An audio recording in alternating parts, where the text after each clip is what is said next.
Malam nawa ne kudin ka? Naira 50. Ga 1000 ka ba mu canji. Ka ba mai gida. Da sassafen nan ka ban 1000. Yanzu na samu canji. Ba neman kuɗi kake ba. Da Allah ka ba mu canji za ka ba mu da Allah mu wani. To sana'a nake ai sai kuma mun bayani saboda canjin 1000 wahala za mu sha yanzu wallahi. Kaga dan Allah ka ku bata wani lokaci kawo. Ba dai canji bane ba. Barau gan nake samu canji lokaci. Kai malam kakka gudu mana da kudi ba. Wani irin mu je sanan to.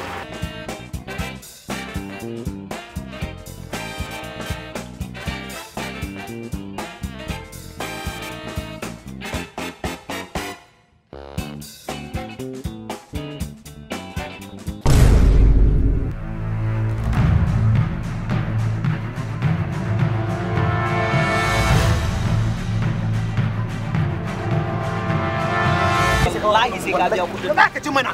Duk da hada baki ne. Ya zai wallahi ba san sai wani. Ba san sai wallahi. Wallahi Allah sai ka biya.